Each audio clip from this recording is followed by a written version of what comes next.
Corona.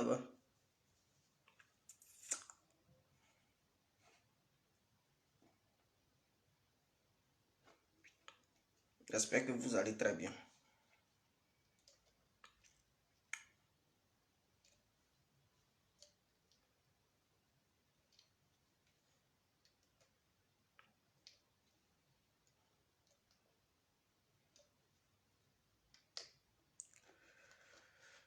Voilà.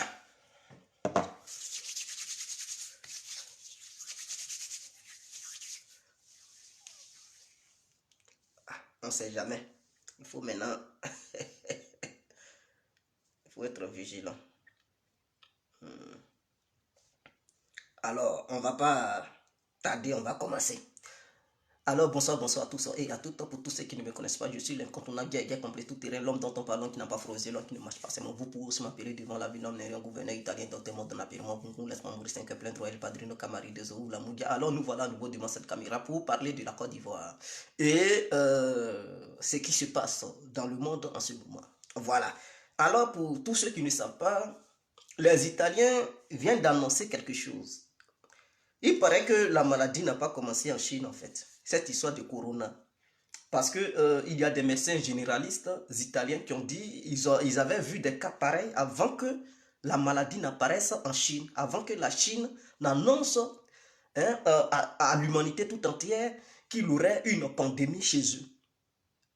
Est-ce que les Chinois, avant qu'ils n'annoncent qu'il y aurait une pandémie chez eux, donc les généralistes italiens ont dit aujourd'hui qu'il y avait des malades qui venaient, qui avaient ces cas pareils en fait. Des gens qui étaient malades, qui avaient des problèmes respiratoires et de la manière ça se passe en ce moment. Que avant même que la maladie n'arrive en Chine. Donc, il se pourrait que la maladie avait déjà commencé en Italie, mais ils ne savaient pas que c'était une pandémie.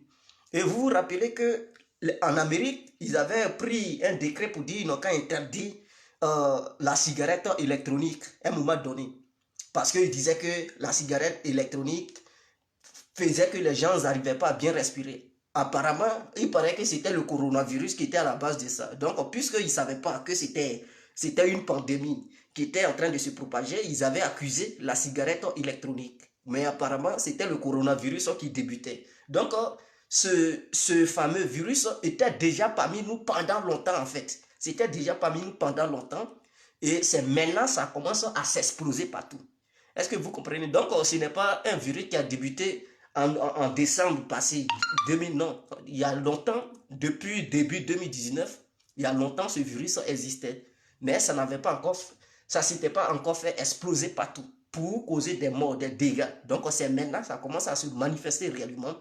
Et donc, c'est maintenant, les gens ont découvert qu'il y a une pandémie. Sinon, des cas similaires existaient déjà avant que la Chine ne décrète le confinement total de la ville concernée, Xuanhuan. On va parler maintenant chinois, Xuanhuan. Est-ce que vous comprenez? Donc, ce virus existait déjà en Europe et aux États-Unis. Donc, le confinement ça ne sert à rien en fait. Voilà, je pense que ce sont des bêtises, le confinement.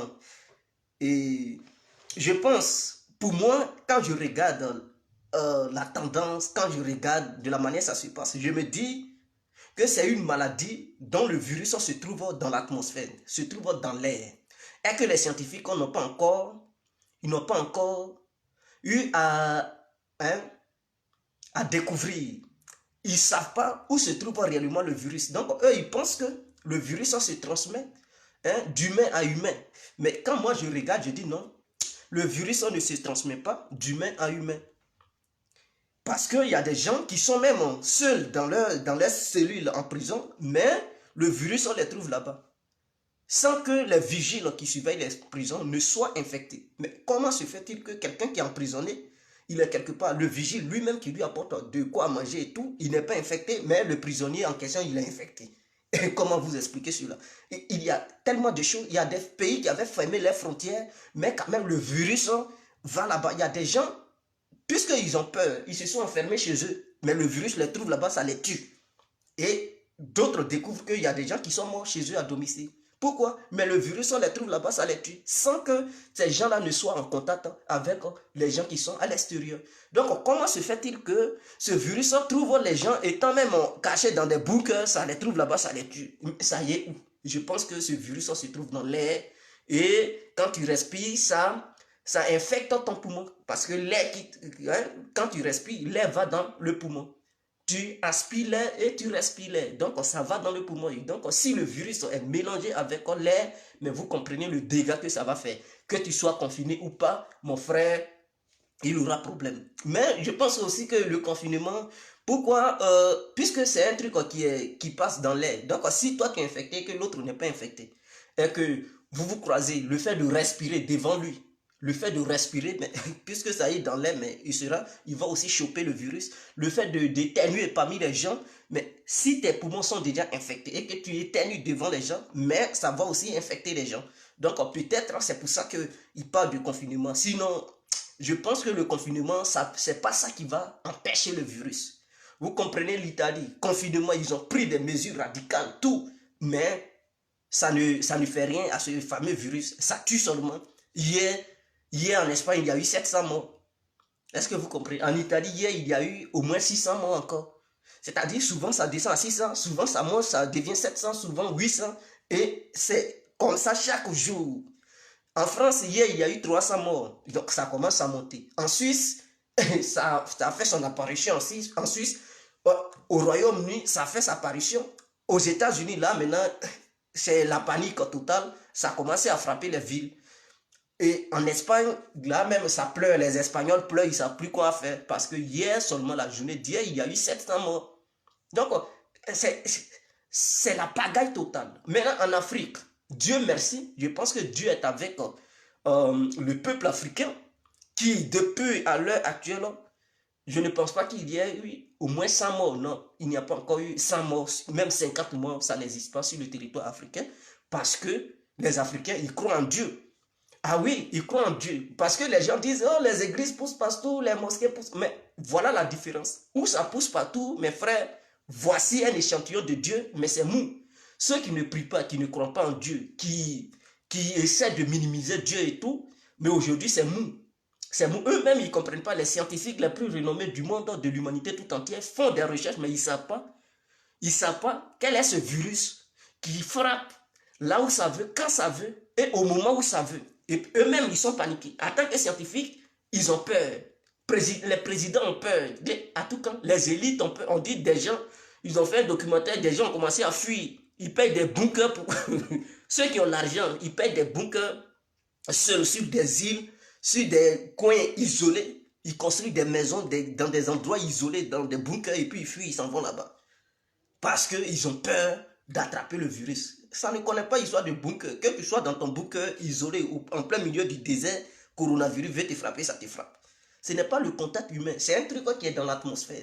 Est-ce que les scientifiques, avec leurs missiles qu'ils lancent partout, n'importe comment, est-ce qu'ils ont, avec ces missiles hypersoniques qui sont arrivés maintenant, est-ce qu'ils ont lancé un missile qui a touché quelque part dans l'espace et qu'ils ont dérangé l'espace quelque part là-bas? Donc les retombées s'abattent sur l'humanité et puis eux-mêmes, sans le savoir, sans qu'ils ne sachent que leurs missiles ont dérangé quelque chose dans l'atmosphère et que les retombées tombent sur les humains, ils ne savent pas. Peut-être d'ici, ils vont savoir qu'il y a eu tel événement, ça sera tard. Et que beaucoup d'humains seraient ne seraient plus sur cette terre, seraient déjà morts. Donc voilà le vrai problème. Voilà les questions que les gens se posent. Ou bien c'est eux-mêmes qui, étant dans des laboratoires, des virus se sont échappés pour se propager partout dans le monde sans qu'ils aient l'antidote de ces virus. Donc ils sont traumatisés, ils ne savent plus quoi faire. Ça les a échappés, on ne sait pas. Donc je pense que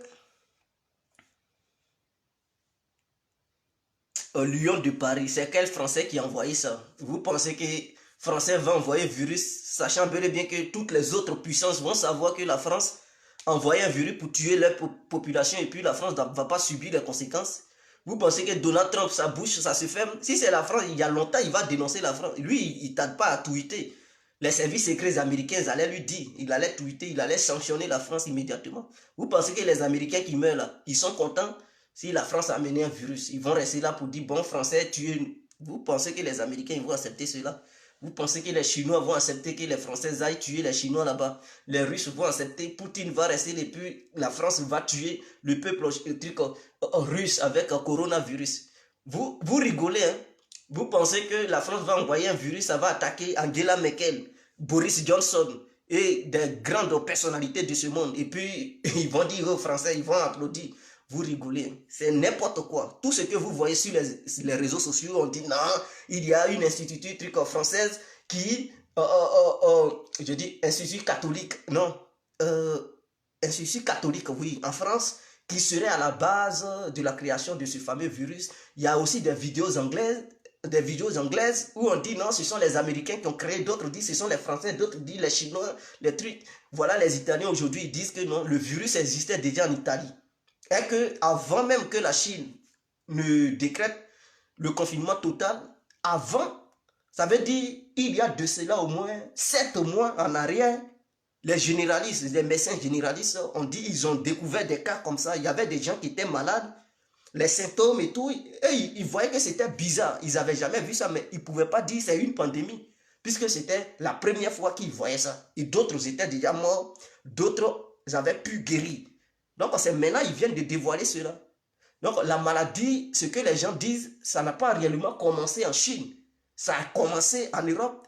Et si vous vous rappelez, les Américains, à un moment donné, en 2019, ils disaient que non, la cigarette électronique, ça tue. Parce que il paraît que ceux qui prennent la cigarette, ils ont des poumons infectés et tout. Mais ce n'était pas la cigarette électronique, c'était le coronavirus qui commençait. Mais ils ne savaient pas. Ils n'avaient pas su que le coronavirus était déjà sur le territoire. C'est maintenant des gens découvrent, ils se rappellent des signes, des symptômes que ces gens qui étaient malades en 2019, il y a de cela 7 mois, les symptômes que ça présentait et que le coronavirus présente aujourd'hui, c'est maintenant ils comprennent que donc ce virus, ce n'est pas un nouveau virus, ça existe il y a longtemps de cela. Et donc ça n'a pas commencé en Chine. Ça s'est explosé en Chine, c'est là-bas ça a commencé à détruire réellement.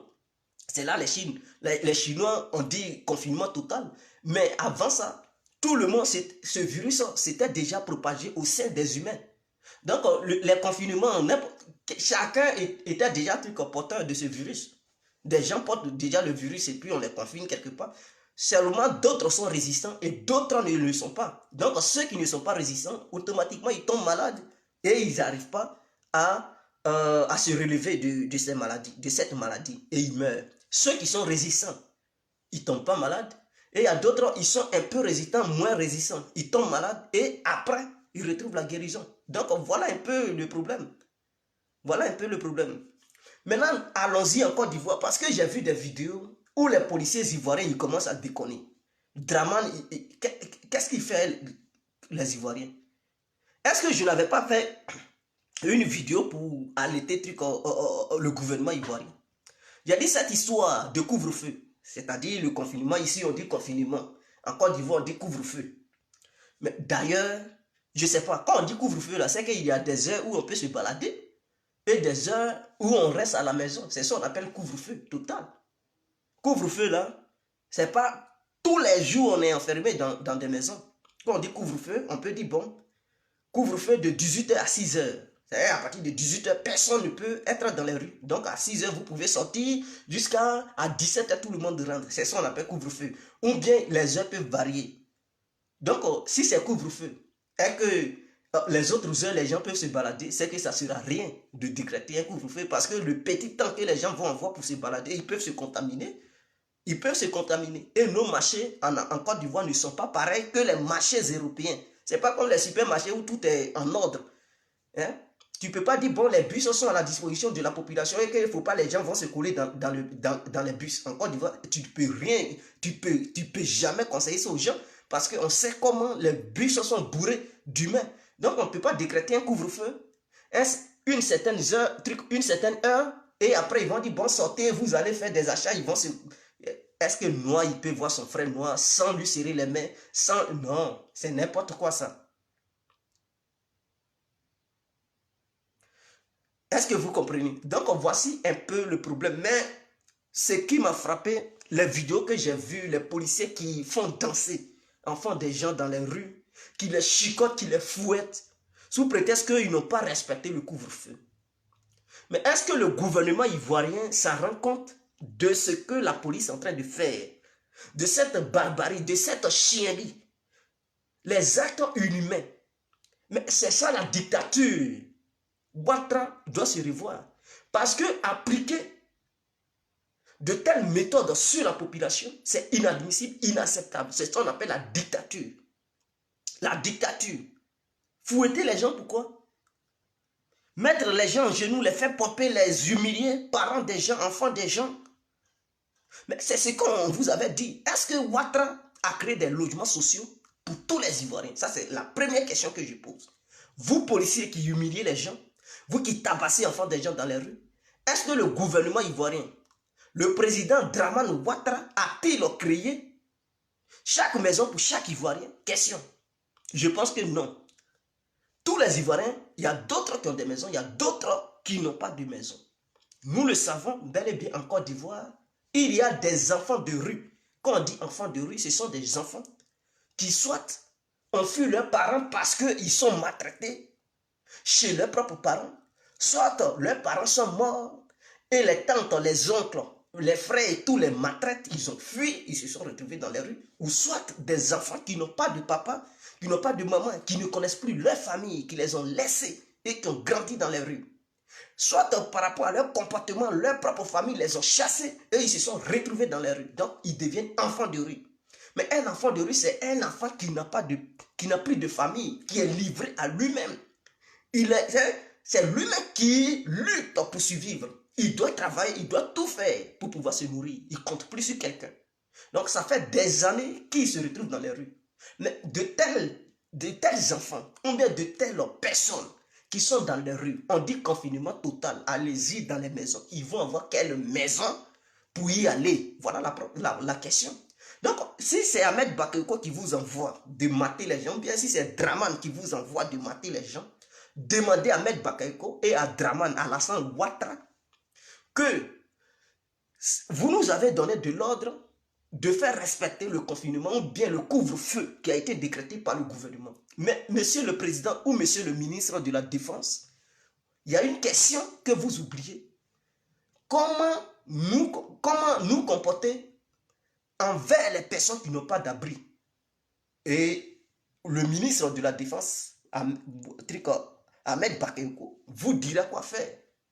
Parce que avant de mater les gens, avant d'humilier les gens, de les faire pomper, les chicoter pour leur demander de rentrer dans les maisons, il faut savoir si ces gens-là ont un abri.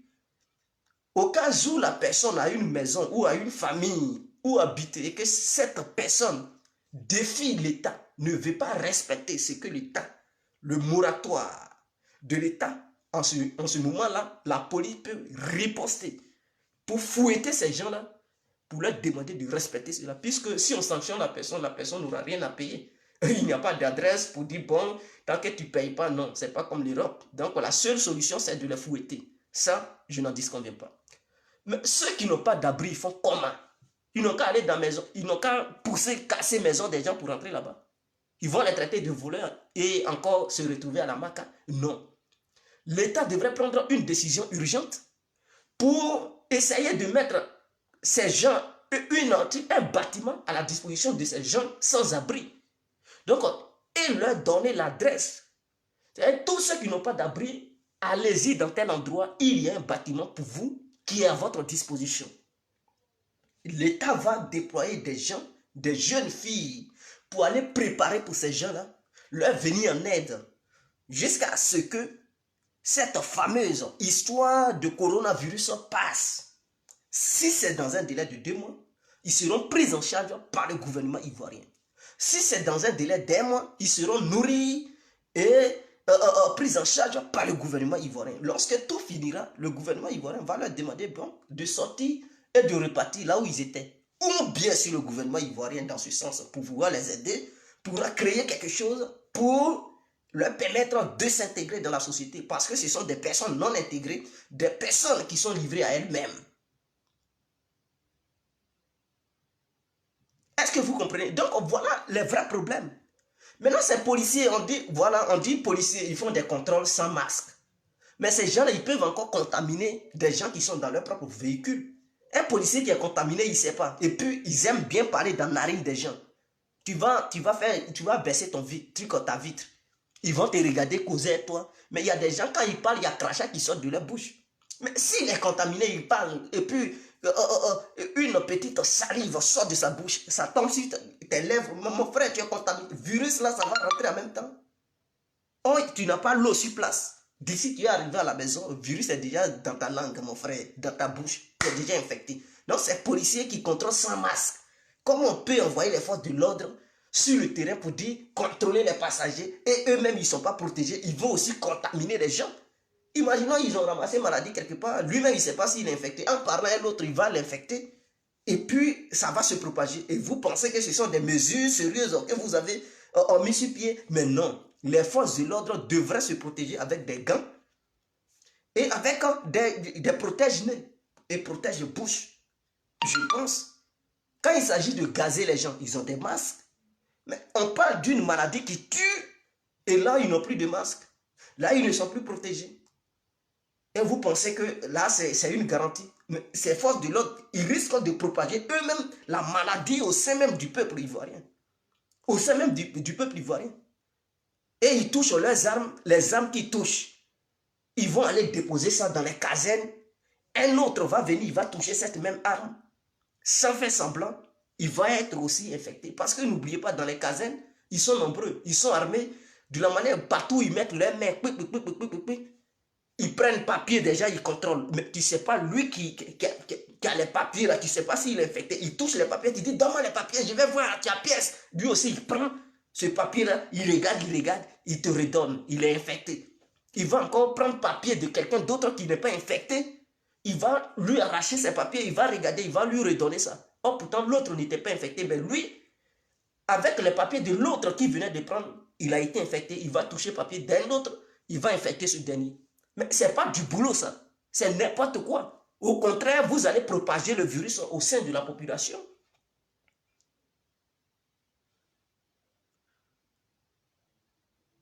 Est-ce que vous comprenez? Madi Diabaté, président de l'Afrique du Sud, ce n'est pas lui qui gouverne la Côte d'Ivoire. Lui-même là, ce qu'il a pris comme mesure là, ça a foutu qu'en Afrique du Sud là-bas. Voilà les Sud-Africains qui sont infectés en désordre.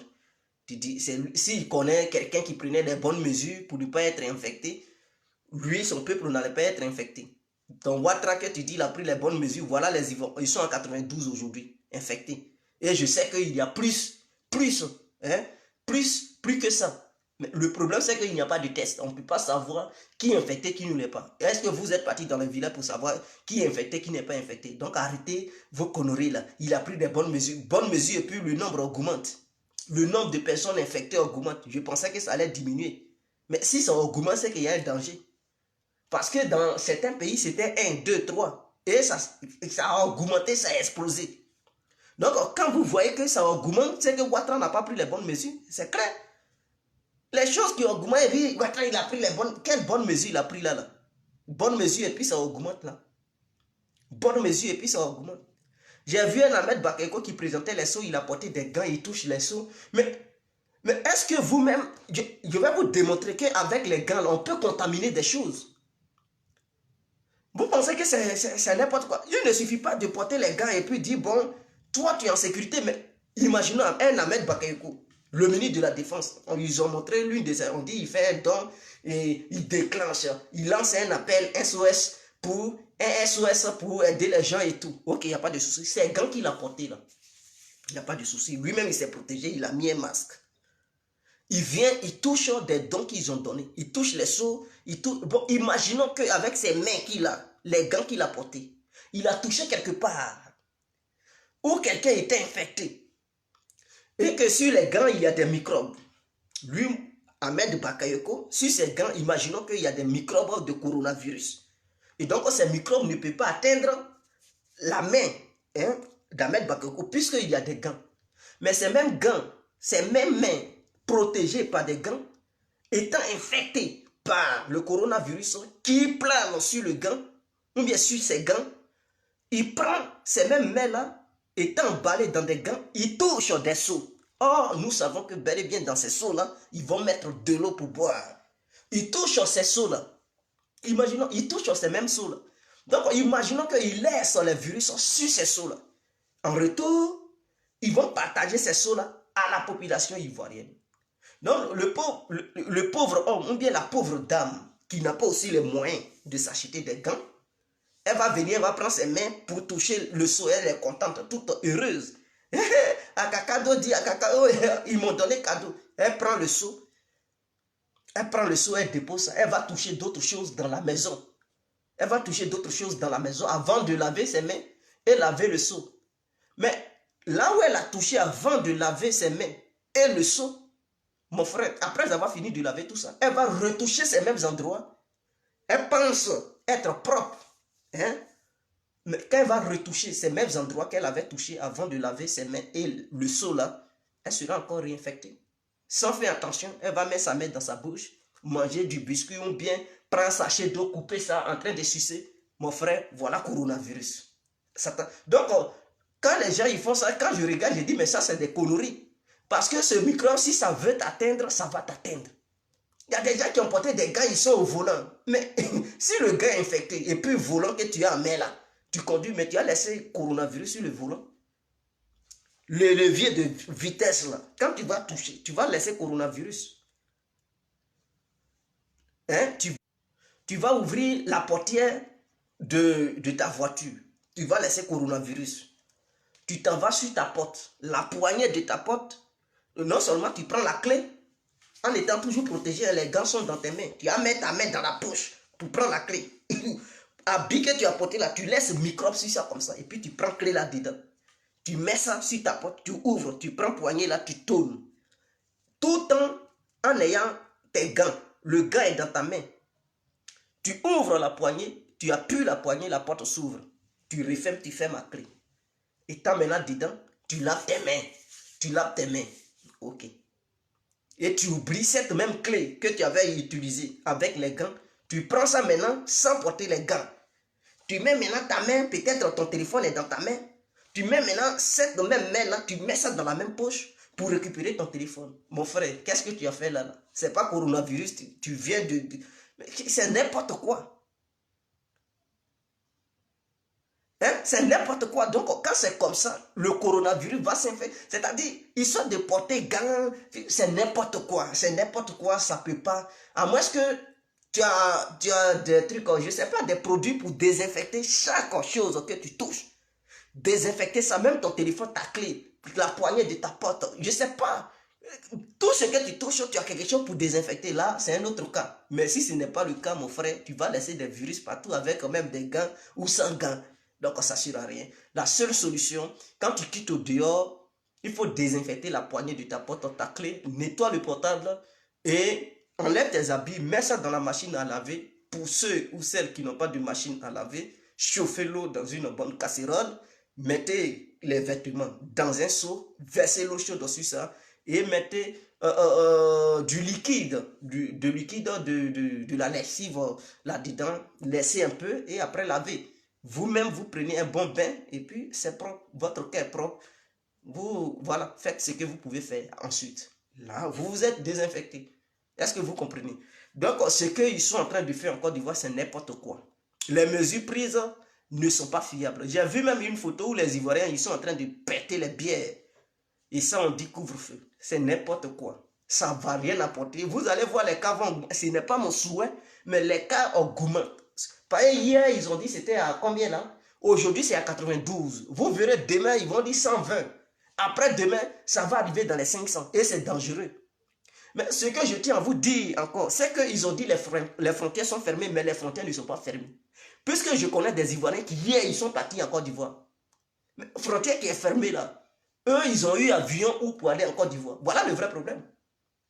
Sur papier, on vous dit frontière fermée, mais sur le terrain, les avions, ça voyage toujours. Ça voyage toujours. C'est ça le vrai problème. Sur papier, on dit tout est fermé. Frontière terrestre, aérienne, maritime, il n'y a pas de souci. Mais dans la vie active, les gens voyagent. Natou, Jupiter, bisous, bisous, je t'embrasse, ma puce. Donc, vous comprenez. Les gens voyagent toujours en Côte d'Ivoire parce qu'il y a des Ivoiriens qui ont quitté Paris pour aller en Côte d'Ivoire. Comment ils ont fait? Ils ont pris bateau, mais c'est avion ils ont pris. Donc si Ouattara, il prétend vouloir, ou bien il prétend lutter contre le corona, il devrait interdire tout sortes de vols. Le trafic aérien qui ne concerne pas les marchandises, il devrait interdire tous ces trafics-là. Mais il ne le fait pas. Il permet aux gens de voyager toujours. Mais qu'est-ce qu'il veut? Mais c'est pas... On dit que France est infectée. L'Europe, les gens, ils jouent la survie ici. Les gens, ils font tout pour survivre. Ils ne savent pas s'ils sont porteurs ou pas. Mais ils courent, ils partent en Côte d'Ivoire. Une fois arrivés à l'aéroport, on ne les met pas en quarantaine, ou bien on ne les isole pas pour essayer de les analyser, faire des analyses profondes durant 2 semaines. Arrivés là-bas, on les laisse, ils s'infiltrent au sein de la population. Et après, on dit qu'il ne faut pas sortir. Mais là où ils partent, là, ils ont des familles, ils ont des amis. Quand ils vont les rejoindre, ils vont aller les contaminer. Ce n'est pas propagation du corona. Le Covid-19, mais Ouattara, il doit un peu arrêter ces conneries là. Je dis bien, il doit arrêter un peu ces conneries et il doit mettre du sérieux là-dedans. Il doit mettre du sérieux. Parce que soit il lutte contre le corona, ou soit il ne lutte pas. Parce que les ministres qui se jouent les durs, et quand vous présentez sur le terrain, corona, ça ne connaît pas ministre, il faudrait que vous le sachiez.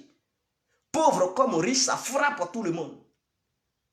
Sinon, en Europe ici, tous ceux qui meurent là, ce n'est pas parce qu'ils ne sont pas riches, hein, ou bien ce n'est pas parce qu'ils sont pauvres. Des milliers d'individus meurent. Il y a des millionnaires, ils ont des milliers d'euros dans leur truc. Ils font tout, ils payent les bons médecins du monde. Parce que quand on sélectionne dans les hôpitaux, là, on prend les riches. Quand on dit qu'il y a de la sélection au sein des hôpitaux, ils prennent des gens qui sont riches, ils veulent les sauver. Mais malgré ça, ces gens-là, ils meurent. D'accord. Corona ne connaît pas milliardaire, ça ne connaît pas millionnaire. Il faudrait que vous mettez ça dans vos têtes. Donc, si le peuple ivoirien est infecté et que ce virus dévaste la population ivoirienne, vous n'échapperez pas. Vos enfants aussi n'échapperont pas. Donc, vous devez mettre ça dans vos têtes pour pouvoir prendre les bonnes mesures pour le bien-être de tout le monde. Président ou quoi. À Ouattara, vous savez qu'Alassane, il est vieux. Corona, ça ne rate pas les vieilles personnes. Il faudrait que vous mettez ça dans vos têtes. Si vous tenez à votre draman, dites-lui que Ouattara, coronavirus, au-delà de 60 ans, quand ça te prend, ça te tue. Donc, comme Prado en termes là, il faut prendre des bonnes mesures pour le bien-être du peuple ivoirien. Parce que s'il ne prend pas les bonnes mesures, et puis il veut se jouer les dits, il tient les gros discours sans rien faire sur le terrain, dites à Ouattara qu'il est vieux, et que le corona aime bien les vieilles personnes.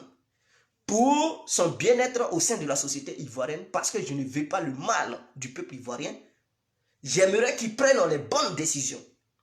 Et d'ailleurs, je vais vous donner certaines pistes. En Côte d'Ivoire, on ne sépare pas les passagers avec les chauffeurs.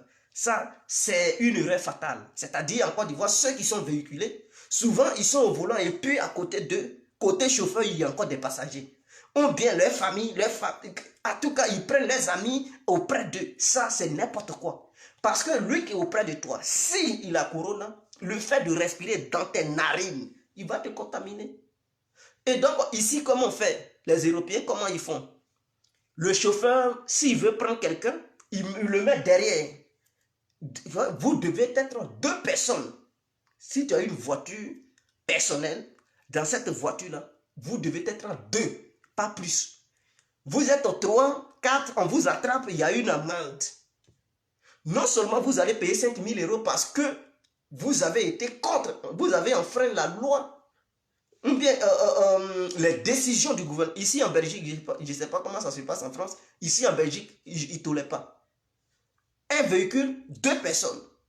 On vous voit, vous êtes 3, vous êtes foutus, chauffeur, passager, tout le monde est taxé au même prix, c'est clair. Il ne s'agit pas de trucs de la plaisanterie, ils appliquent ça. Donc en Côte d'Ivoire, un véhicule, 2 personnes. Chauffeur, passager doit se retrouver derrière. Il ne doit pas s'asseoir auprès du chauffeur pour éviter la contagion. Ça, c'est un. Empêcher la circulation au sein du pays, c'est-à-dire d'une ville à une autre. Il faut éviter que les gens les citoyens circulent dans les villes. Est-ce que vous, par exemple, quelqu'un qui habite à Abidjan, il décide d'aller à Divo ou bien à Korogo, il cherche quoi? À Korogo, il cherche quoi? À Abidjan. Il est à Abidjan, il doit rester à Abidjan jusqu'à ce que le confinement prenne fin. Parce que s'il se déplace d'Abidjan à Korogo, ou bien d'Abidjan à Gagnoa, d'Abidjan à Divo, d'Abidjan à Bassam, d'Abidjan, je ne sais pas, à Dabou, et qu'ils portent le virus, mais ceux qui sont par exemple à Korogo, ou Dabou, ou Gagnoa, ou Divo, ou à Sini, eux, ils ne sont pas encore infectés. Lui, il va prendre le virus, il va envoyer ça dans cette ville-là. Et il va infecter les gens de là-bas. À son retour, des gens de là-bas, ils vont aussi choper la maladie. Et la propagation de la maladie va avoir lieu sur toute l'étendue du territoire. Pour éviter ça, on doit empêcher la circulation des gens d'une ville à une autre. C'est comme ça que ça se passe en Belgique. Et je pense qu'ici, ça se passe bien. La contamination ne prend pas, hein, ne s'élargit pas en fait. Contrairement aux autres pays qui ne le font pas, ça s'élargit. Ici en Belgique, comme ils ont appliqué ces genres de trucs de restrictions, c'est-à-dire quand tu es à Liège, tu n'as pas le droit d'aller à Bruxelles. Tu cherches quoi à Bruxelles? Si les Bruxellois ne sont pas infectés, toi tu es à Liège, si par exemple tu es infecté, tu vas emmener le coronavirus à Bruxelles. Non, on t'attrape en route, mon frère, c'est mou sur toi. Tu es de Bruxelles, tu n'as pas le droit de venir à Liège. Il faudrait que tu restes dans ton Bruxelles là, jusqu'à ce que le confinement la passe. Tu es à Bruxelles, tu ne peux pas aller en Vesse. Tu cherches quoi en Vesse?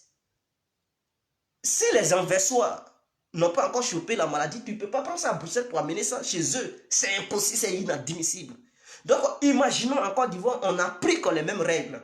Seulement, on laisse les personnes qui font circuler les denrées alimentaires.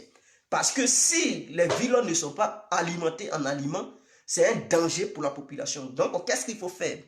Pour ceux qui font les voyages inutiles, ce n'est pas la peine de voyager. Tu veux voyager, tu t'en vas chercher quoi de l'autre côté? Il faudrait que ça soit clair. Tu voyages là, tu t'en vas chercher. Non, je m'en vais voir ma femme, ma copine, pas question. C'est des choses qui sont inutiles. Femme, copine, copain, on doit bannir, on doit empêcher ces gens-là qui voyagent dans le but de non, je m'en vais voir ma femme, je m'en vais voir ma copine, ta copine elle fuit, ta femme fuit, ton mari fuit, ton copain fuit, il ne fuit pas. Tu ne bougeras pas. Quand le confinement va passer, tu vas aller voir la personne que tu voulais voir. Mais des gens qui prennent de la bouffe en brousse pour pouvoir alimenter les villes, oui, il n'y a pas de souci. On peut les laisser passer. Si ces personnes-là ont des bagages qui sont des aliments, on peut les laisser passer pour venir alimenter les grandes villes. C'est comme ça qu'on fait. Tout est fermé, seulement ceux qui vendent les aliments, de la nourriture. Parce qu'on ne peut pas fermer les boutiques qui vendent de la nourriture. Si on ferme, c'est la mort. Parce que tu ne pourras plus faire le marché pour manger. Donc, les boutiques alimentaires, les supermarchés sont ouverts, les boutiques sont ouvertes, et les pharmacies, les hôpitaux. Est-ce que vous comprenez? Tout ce qui est coiffure, on ferme tout. Ta tête, là, tu as coiffé ça, le jour du confinement va finir. Ça ne fuit pas. Coiffure, non, c'est coiffure, on ferme tout. J'ai dit, on ferme tout. Tout ce qui est coiffure, on doit fermer tout. On doit tout fermer. Maintenant, ceux qui font le garba, bon, on peut laisser les garbadromes bien encadrés. C'est pas n'importe quel garba on vend à l'air libre comme ça, qui n'est pas protégé, sécurisé. Pour éviter la propagation du coronavirus, on ferme ces garbadromes qui sont exposés à l'air libre et tout. Mais les garbadromes qui sont bien encadrés, lui qui doit vendre le garba, il doit être seul. Ou bien s'ils sont deux, lui qui coupe le poisson et lui qui sait la ticket, ils ne doivent pas se coller. Ils doivent être en distance. Ils doivent être distanciés de combien de mètres là pour une sécurité entre eux, pour ne pas qu'ils se contaminent. Maintenant, les clients qui viennent acheter, ils doivent avoir un espace de je ne sais pas, un mètre entre les clients. Ils doivent s'aligner. Ils ne doivent pas se toucher pour dire non, non, ils ne doivent pas se toucher. Ils doivent avoir au moins une distance d'1 mètre entre chaque client pour la sécurité de ces gens-là, s'ils viennent faire des achats d'articles, garba ou bien, même que ce soit dans les marchés, les femmes qui vendent leurs produits, leurs denrées alimentaires, elles ne doivent pas être beaucoup sur la table. Une femme, une table. Et ces marchandises, il faudrait que ça soit clair. Pour éviter la contagion, les femmes ne doivent pas se croiser, non, une femme, une table. Et il doit avoir la sécurité. Et tout ça, ça doit être contrôlé. La police doit aller vérifier pour voir si les femmes qui vendent ces trucs-là, elles respectent réellement la mesure mise sur pied par le gouvernement ivoirien.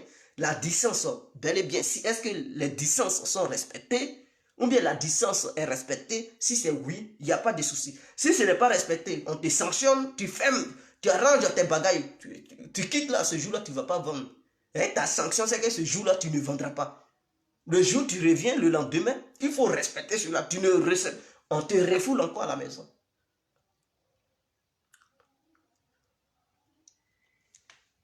Ah, donc vous comprenez, Amadou Gon, c'est ça que je dis. Coronavirus, vous savez, Gon Coulibaly, il est vieux. Il n'a qu'à prier, c'est ce que je disais. Que Corona, ça ne rate pas les vieux. Donc pour le bien-être d'Alassane Ouattara, il doit prendre des bonnes mesures. Parce que s'il s'amuse et que lui-même il est attaqué par Corona, je pense que ce n'est pas bien pour le RADP. Ce n'est pas bien. Le premier ministre, comment il s'appelle, le premier ministre anglais, il a chopé ça. En ce moment, il est en quarantaine. Angela Merkel a chopé ça. Et ça vise les vieilles personnes. Ça ne les rate pas ici en Europe. Ça meurt 600 morts, 800 morts. Oui, 700 morts par jour. Donc c'est grave. Ce n'est pas un petit truc pour jouer. Donc, toutes les vieilles personnes, au nom des vieilles personnes, maman des gens, papa des gens, le gouvernement ivoirien doit prendre les initiatives. Et ça a commencé aussi à tuer des bébés, des enfants de 12 ans, 15 ans. Ça a commencé sur les vieux, maintenant ça descend sur les enfants. Quand tu as 12 ans, 15 ans, mon frère, ça te prend, c'est la mort, ça te donne. Donc, c'est-à-dire, ça quitte entre les personnes de cinquantaine jusqu'à monte jusqu'à 100 ans, ça ne les rate pas. Maintenant, en dessous, ça commence sur histoire de 12 ans jusqu'à 15 ans, ça fracasse. Donc, c'est une maladie, on ne sait pas quel genre de maladie c'est. Et le gouvernement joue. Ils s'amusent, ils font les 40 ans, ils laissent les gens circuler, ils sont dans des véhicules, ils sont bourrés, ils sont entassés dans les voitures là. Les policiers ne sont pas protégés, les gendarmes n'est pas. Et puis, on fait contre quarantaine, couvre-feu. C'est n'importe quoi ça. La maladie va se propager. Ça ne fait que commencer. Amadou Gon Coulibaly, c'est ça, je voulais parler de lui. Il dit, mais à quoi joue Ouattara? Il a regardé parmi ces gens-là jusqu'à ce Gon Coulibaly, il a choisi. Il choisit quelqu'un qui est déjà mort habillé. Et puis il dit, il est candidat du RADP, c'est n'importe quoi. Lui-même, il va faire perdre son propre parti aux élections. Parce que quand je vois Gon Coulibaly, je ne pense pas que les membres du RADP soient réellement satisfaits du choix de Ouattara. Ahmed Bakayoko est 1000 fois mieux que Gon. Ahmed Bakayoko, il est 1000 fois mieux que Gon Coulibaly. Il a le charisme. Même si... Mais il est proche du peuple quand même. C'est quelqu'un, si tu le trouves... si tu le trouves et que vous discutez de gré à gré, il te comprend. Mais Gon Coulibaly, non seulement il est méchant, et souvent on le ramasse dans des maquis, il est saoulé. Excusez-moi, mais il faudrait qu'on dise les choses telles qu'elles sont. Il est saoulé souvent. Ce sont ces gars de corps qui le ramassent. Et Ouattara, il voit ça, il sait bel et bien que son ministre, c'est un grand buveur. Excusez-moi, mais c'est un soulard. Et il le sait, en âme et en conscience. Et il dit, c'est Gon Coulibaly, j'ai choisi. Il est trop mou. Il est mou, il est moyen, il n'est même pas vivant, il n'est pas chaud. S'il n'est pas saoulé, on ne sait même pas. Et puis il dit, non, c'est lui. Voilà Corona, c'est venu là dans le gouvernement, c'est Gon Coulibaly. Ça, c'est un message que Dieu envoie à Ouattara pour dire, ton choix là, ce n'est pas le bon choix. Change-moi ce candidat là. Changez-moi ce candidat du RADP. Si c'est celui-là vous maintenez, vous allez perdre. Au contraire, Ouattara fait une erreur stratégique. Il devrait choisir Ahmed Bakayoko. Tous les Chinois qui supportaient Arafat, ils allaient donner leur voix à Ahmed Bakayoko. Parce qu'il a été le ministre qui a honoré le leader de la Chine populaire. Donc Ahmed Bakayoko a pris des points. Il a pris des points au sein de la population ivoirienne. Donc tous les Chinois, ils voient Ahmed Bakayoko comme leur père. Chinois, que ce soit toute ethnie, toute religion confondue, ils voient Ahmed Bakayoko comme leur père. Donc, si Ouattara choisissait Bakayoko comme candidat, je vous le dis, la majeure partie du peuple ivoirien allait voter Ahmed Bakayoko. Mais il prend Gon Coulibaly. Un Gon Coulibaly va dire, votez-moi, il va dire, ah, vieux truc, parce qu'ils ne vont pas le voir comme quelqu'un qui a aidé, même si c'est le RADP, Ahmed Bakayoko au sein du RADP qui a fait truc, mais eux là, Ils ne vont pas voir Gon Coulibaly comme quelqu'un qui a honoré Arafat Didier. Eux, c'est Ahmed Bakayoko, ils connaissent. C'est Ahmed Bakayoko, ils connaissent. Donc, Ouattara, il devrait quand même regarder autour de lui. Avant de faire un choix, il choisit un Gon Coulibaly. Mais c'est la merde. Il va se soigner où? Coronavirus. Mais les gens, ils font Maroc. Si les Européens n'ont pas de truc, c'est Marocain qui va avoir médicaments. C'est n'importe quoi ça. Hein? Il ne veut pas venir en Europe. Il sait que c'est mou ici en Europe. Vous comprenez? Il sait que c'est mou. En Europe, ici, il n'y a pas... Tous les hôpitaux sont remplis. Tous les hôpitaux sont remplis. Même en Allemagne, ça va maintenant prendre des malades en Italie pour les amener en Allemagne pour aller les soigner. Tellement il n'y a plus de place. Il n'y a plus de place en Italie. En France aussi, c'est la débandante. Ils sont là construire des tentes pour pouvoir accueillir des gens. Les militaires construisent des tentes et c'est sous les tentes on met certains malades parce que c'est chaud. Donc, Gon Coulibaly, il sait qu'il n'y a pas place en Europe ici. S'il vient ici, c'est que lui-même, il est venu dans le fief du Corona. Il court, il va au Maroc. Il n'a même pas encore le remède. Donc, il n'a qu'à prier Dieu. Il n'a qu'à vraiment prier Dieu. Sinon, vraiment, c'est pas bon. Au Maroc, le roi marocain n'a pas encore fini de lutter. Gon Coulibaly, il fait. Encore ça, qu'on vous demande d'équiper vos hôpitaux, vous ne voulez pas. Quand c'est chaud, vous courez, vous partez. Maintenant, là où vous venez, c'est chaud là-bas. Vous allez partir maintenant où? J'imagine. Vous allez partir où? Imaginons que ces mêmes politiciens ivoiriens, ils sont attaqués par Corona. Ils vont fuir pour aller où? Que ce soit en Amérique, c'est mou. Les hôpitaux américains commencent à déborder de malades. Donc, c'est pas un Alassane qui va venir, il va dire, le président, non, Donald Trump, il va dire, hey, mon peuple d'abord. Président ivoirien ou pas, je m'en fous. Il est arrogant, lui. Voilà, il va dire son peuple d'abord. Que tu sois président ivoirien, il va dire, je m'en fous. Soignez les America First, America First. Et puis c'est mou. Ils vont laisser Alassane dans la fraîcheur là-bas à Washington ou bien à Pennsylvanie.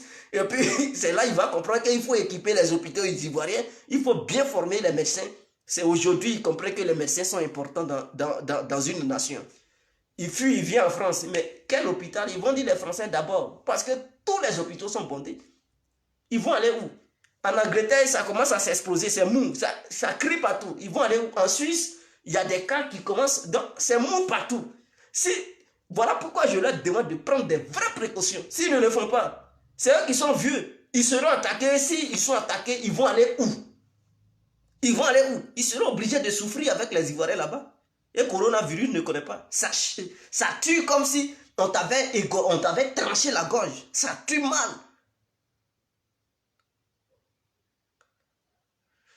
Mais je vais être informé sur Amadou Gon Coulibaly pour faire quoi? Il dit Aruna Sankari. Informé parce qu'il est contaminé. Donc, si je ne suis pas au courant qu'il est contaminé, donc je ne suis pas informé. Toi, tu es un ignare vraiment.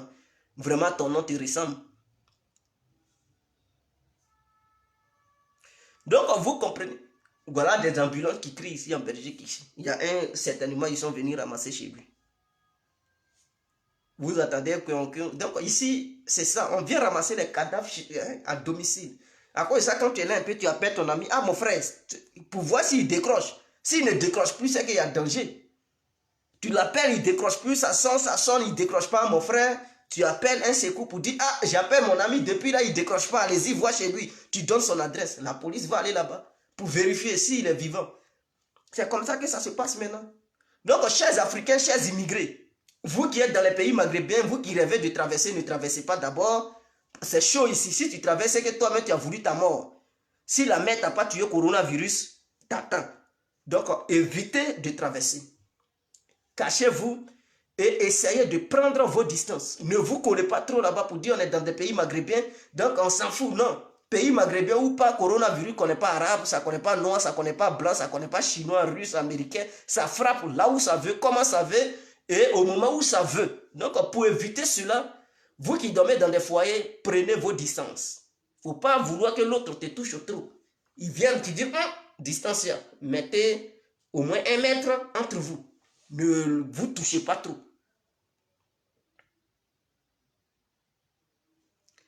On dit les feuilles de Nîmes, soigne ça.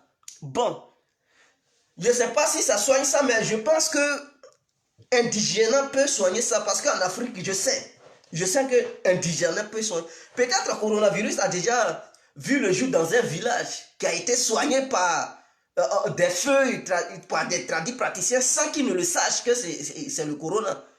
Peut-être ça a déjà vu le jour quelque part dans un pays africain. Mais je sais que les plantes qu'on prend pour soigner le paludisme peut soigner ça. Si le médicament du palu empêche le corona de tuer les gens, la chloroquine, c'est que les écorces contre le paludisme peuvent aussi empêcher le corona de faire truc. Parce que la chloroquine n'était pas programmée pour le coronavirus, c'était programmé pour le palu.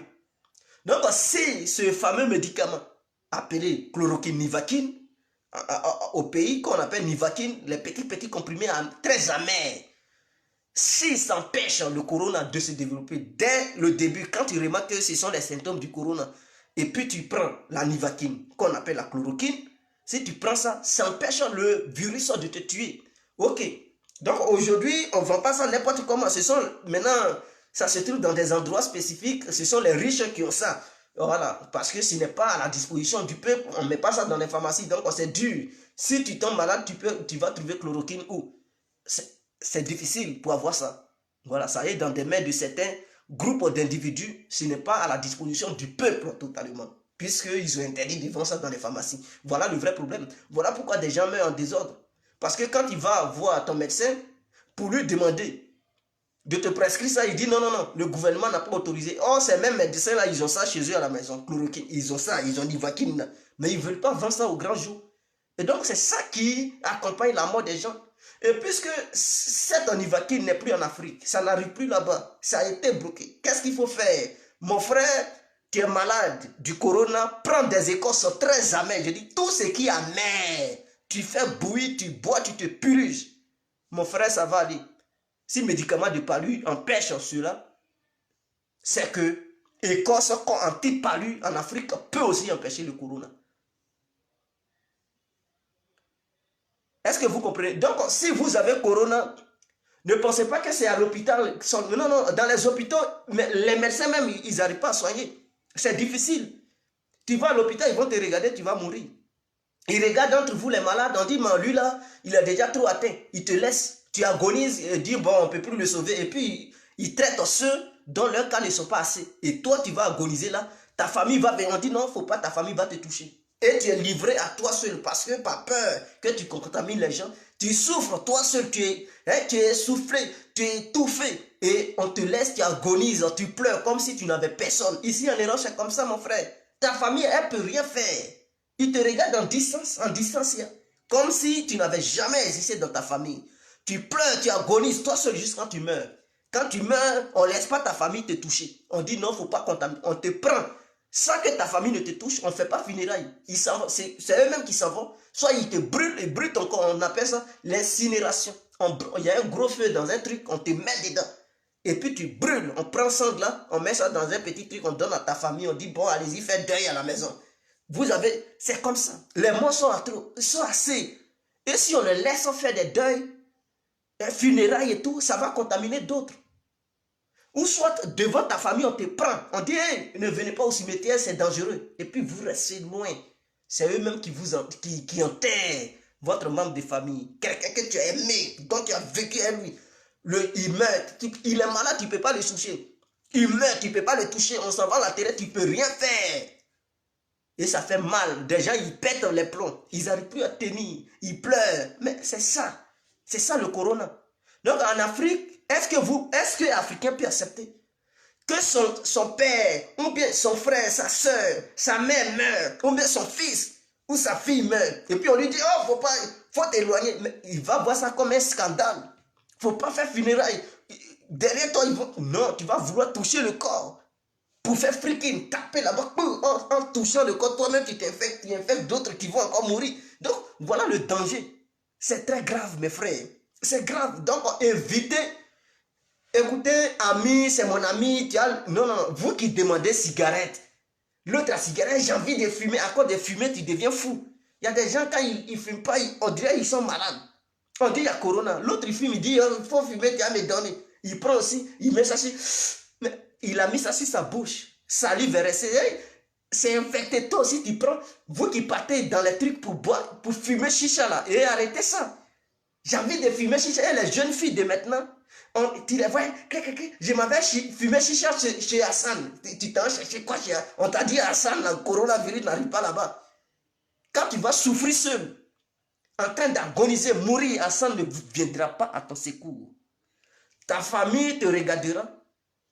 Et toi-même, c'est-à-dire, toi-même, tellement les pensées sont assez, Corona te traite ici, tu souffres, tu penses et tu vois, tous tes proches te fuient, ta propre mère, ton père, tes frères te fuient. Et là, tu n'as plus la force pour résister et tu meurs.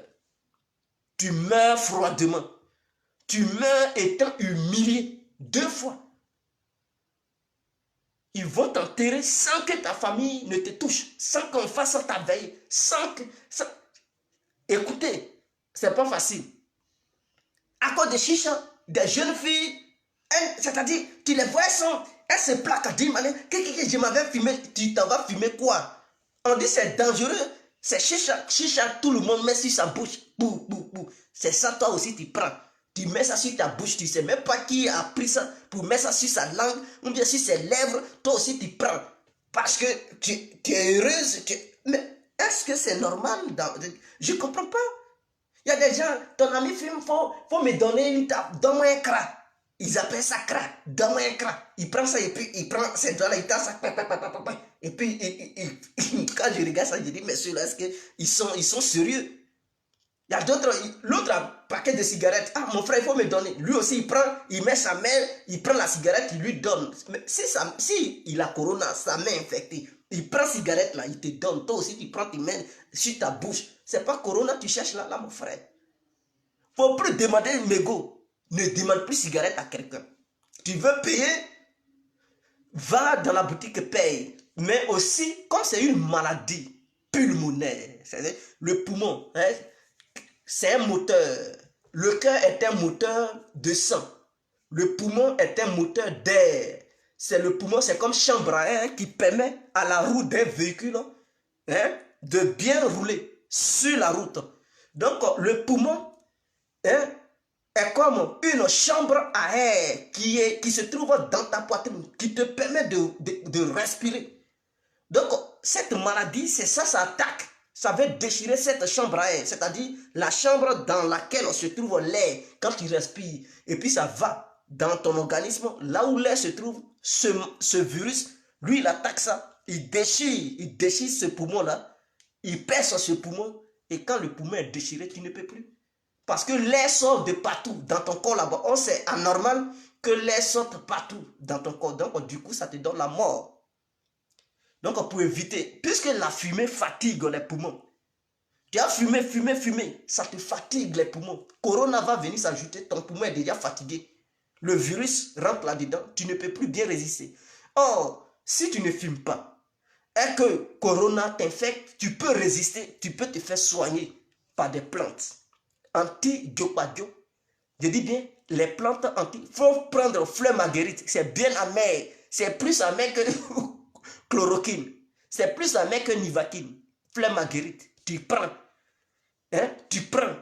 tu mets ça dans un gobelet, tu frottes, et puis tu vois ça mousse mon frère, tiens, ça mousse. Tu prends d'autres feuilles qui sont amères, tu mélanges, et tu attrapes ton cœur. Quand tu bois, tu sens les sensations dans ton sang, sur ton corps, et puis tu remues la tête d'une manière parce que ça monte partout. Les yeux deviennent rouges. Quand tu quittes là, tu es là et puis les langues coulent parce que c'est tellement amer. Toi-même, la langue, quand tu fais, c'est tellement amer que la chloroquine, mon frère. Une semaine seulement, la guérison est propre. Ça va fuir. Je dis bien, coronavirus va fuir ton corps parce que ça ne peut pas supporter un tel médicament qui l'ennuie. C'est tellement amer que le virus n'arrive pas à bien goûter tes poumons. Ça fuit. Ça dit non, je ne peux pas. Le poumon est très amer. C'est très amer. Je ne peux pas manger ça. Il est amer. Son corps est amer. Je ne mangerai pas ce corps. Il fuit. Ah, c'est clair. C'est ça le paludisme. Lui aussi, il fuit. Il ne peut pas tenir. Le goût amer, ça fait que le virus n'arrive pas à bien dévorer ton corps. Et donc, du coup, il quitte le corps. Prenez des médicaments anti-palu, c'est la seule solution. Prenez des médicaments anti-palu. Si de temps en temps tu peux boire des médicaments très amers, des feuilles amères pour te protéger contre tout, il faut le faire. Non seulement ça peut te soigner de d'autres maladies. Est-ce que vous comprenez? Jailbreak. Je fume la drogue de ton père ou celle de ta mère. Je pense que ma réponse est claire, non? C'est ce que tu cherchais, donc je t'ai donné la réponse. C'est bien approprié à ta question. Donc voilà un peu ce que je tenais à dire. Mais Alassane Ouattara a fait une erreur stratégique en choisissant Amadou Gon Coulibaly. Il est trop mou. Il ne représente pas. Quand je le vois, on dit non, Gon Coulibaly, président de la République. Ça humilie déjà la Côte d'Ivoire. C'est pas bien. C'est humiliant. C'est pas bon. Il devrait choisir quelqu'un qui a le charisme, qui a le cran, qui peut réellement développer la Côte d'Ivoire. Et Ahmed Bakayoko est 1000 fois mieux à la place de Gon Coulibaly. Je le dis, Ahmed Bakayoko est 1000 fois mieux et il est beaucoup aimé par le peuple ivoirien par rapport à Gon Coulibaly. C'est ce qui est la vérité. Je dis, on met Gon Coulibaly, on met Ahmed Bakayoko. Ils n'ont qu'à dire, ils n'ont qu'à voter. Ils n'ont qu'à voter. Ahmed Bakayoko va battre Gon Coulibaly parce que lui, il est aimé par les Ivoiriens que Gon Coulibaly. C'est ça qui est la vérité. Bakayoko est mieux et aimé par le peuple que Gon Coulibaly. Et il a fait un geste historique envers Arafat Digué. Et il a encore augmenté son amour vis-à-vis du peuple, surtout les Chinois. Donc, Ouattara ne peut pas regarder tout ça là et dire Gon Coulibaly. C'est une humiliation. Ça veut dire lui-même, il veut que le RADP perde les élections en 2020. Ou bien début 2021. Il veut que le RADP échoue. Un Gon Coulibaly, président, non. C'est inadmissible, impossible. Même dans son rêve, il ne pourra jamais gagner. Il ne pourra jamais. Les Ivoiriens qui sont à l'étranger, qui veulent rentrer, c'est ce que je dis là. Si les Ivoiriens veulent rentrer, ils rentrent. Mais il ne faut pas, ils vont les laisser s'infiltrer dans la population. Dès qu'ils rentrent, on les met dans un bâtiment séparé. Et puis, au moins, on les regarde durant 2 semaines pour voir s'il n'y a pas une manifestation du virus sur eux. 2 semaines. Et puis, on prend leur sang pour faire des analyses. Il faut prendre les sangs de ces gens-là pour aller dans des laboratoires, voir s'ils portent le virus ou pas. Maintenant, au cas où il y a un test médical sur chacun, et on constate que non, il ne porte aucun virus, on dit, bon, mon frère, tu sors. Ceux qui portent le virus, après les tests, on les conduit dans des endroits les plus appropriés pour les soigner. Indigénat ou la médecine moderne ou traditionnelle, peu importe, tout ce qui peut apporter la guérison à ce dernier, on fait. Quand quelqu'un dit, il y a des écondis, il faut envoyer seulement. On ne sait pas qui va guérir, quel médicament qui va guérir, on tente tout. Si Dieu veut, la guérison, elle apprend.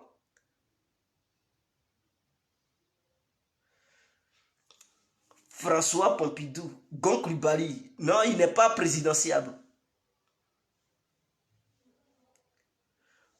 Gon Coulibaly, vraiment, il ne fait pas le poids, il va diviser le RADP. Je pense que ça va, vous savez, si jamais vous permettez à Soro d'être candidat, beaucoup seront déçus, ils vont supporter Soro. Parce que ce n'est plus Alassane qu'ils voient. Ils voient un Gon Coulibaly qui est candidat contre Soro. Donc même s'ils aiment Alassane, ils vont dire que ce n'est pas le Prado qui est candidat. Ça va pousser ces gens-là à aller vers Soro. Ça va les pousser à aller vers Soro. Je ne vois pas un Gon Coulibaly. Ahmed Bakayoko est 1000 fois mieux. Je dis bien 1000 fois. Et il est aimé par une grande partie de la population ivoirienne, surtout la jeunesse et surtout les Chinois. Parce qu'il a honoré la mémoire d'Arafat Digué. Et Ahmed Bakayoko a été vraiment porté dans les cœurs des Chinois.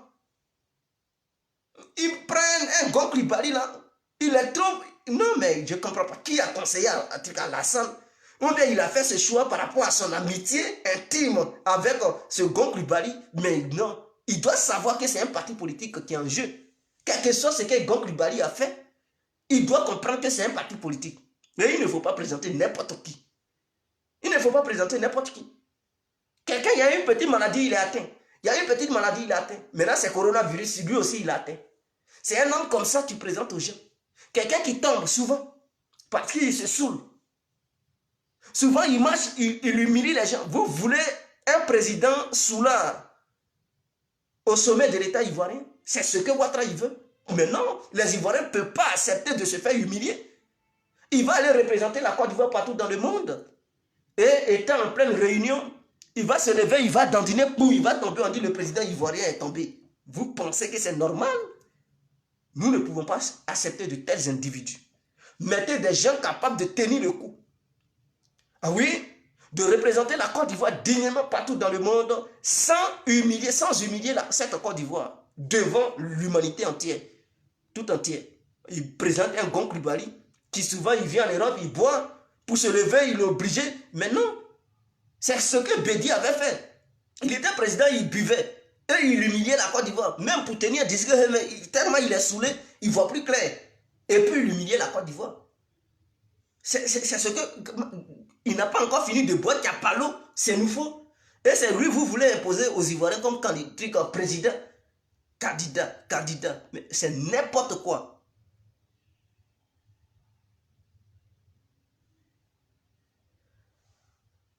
C'est n'importe quoi. Nous ne voulons pas d'un Gon Coulibaly qui est déjà fatigué. Quand vous le voyez, c'est quelqu'un qui est fatigué. On dirait qu'il a bu fatigué. On dirait qu'il a été maltraité par une maladie. Il est fatigué, il ne tient plus le coup. Même pour s'arrêter sur ses pieds, ses deux jambes, c'est tout un problème. Souvent, il n'arrive pas à se lever. Ils doivent le soulever. Mais un homme comme ça, c'est quelqu'un qui ne tient plus. Draman doit comprendre cela.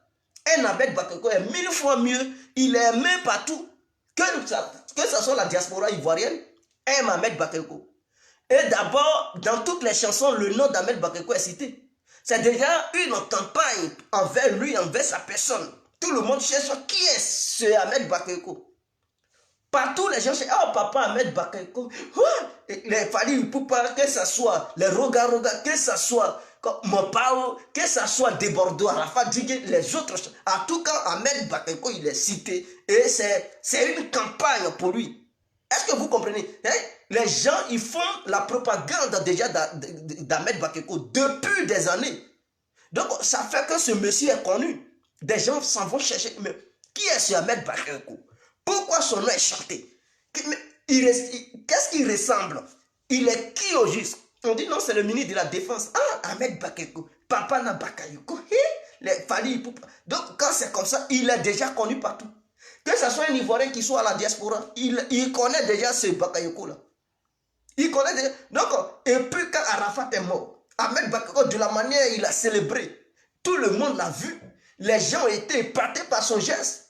Et donc, non seulement c'est une campagne qu'il a... Nous, on pensait que c'était Ahmed Bakayoko qui allait être candidat. Par rapport à ce qu'il a fait, on dit, ah, Ahmed Bakayoko, il vient d'acheter les Ivoiriens avec son geste qu'il vient de faire. Donc, Ouattara est en train de le mettre sur la scène pour faire ses éloges et faire battre déjà la campagne du RADP. On a cru que... Et il prend un Gon Coulibaly qui est... Quelqu'un qui dort, qui est triste, il dit non, mais quelle action Gon Coulibaly a déjà fait? On dit non, les travaux... Les gens, nous ici, on ne voit pas les actions de Gon Coulibaly. Hein. On ne voit pas ces conneries-là. On ne voit pas ces actions. On connaît Ahmed Bakayoko, c'est lui. Les gens, ils reconnaissent ici. C'est lui. Sécurité et tout. Il connaît déjà le domaine sécuritaire. C'est quelqu'un qui a fait beaucoup. S'il est président, il ne va pas jouer à la sécurité des Ivoiriens. D'abord, c'est ça. Pour le développement, il faut une bonne garantie de la sécurité. Je sais que si Gon Coulibaly, il arrivait, que ce dernier devenait président, il ne va jamais dire que Ahmed Bakayoko n'a qu'à être un autre ministre en dehors de du ministère de la Sécurité. Parce que c'est un expert là-dedans, il connaît un peu. Mais Ahmed Bakayoko mérite d'être le candidat du RADP. Il mérite d'être candidat du RADP. Parce que ce n'est pas aujourd'hui qu'il a mené la lutte du RADP. Même au temps de Gbagbo. Il était journaliste, il interviewait Laurent Gbagbo. Mais en tant que RADP, il a fait beaucoup. Il a fait beaucoup. Donc, Gon ne représente rien. Gon, vraiment, si Ouattara, il ne change pas, sa logique de vouloir présenter Gon. Je pense que beaucoup de trucs de militants du RADP vont déserter parce que Gon ne fait pas l'affaire. Non seulement il est en conflit avec certains militants, il est très mauvais, c'est un ministre qui est très mauvais, il est égoïste, il est radin, il est très mauvais, méchant, irrespectueux. Il respecte Alassane, en dehors d'Alassane, il respecte aucun autre Ivoirien. Il n'a jamais fait un geste envers un citoyen ivoirien. Non, il est très avare, très radin. Et un homme comme ça, non. Oh, Ahmed Bakayoko, c'est quelqu'un, il fait...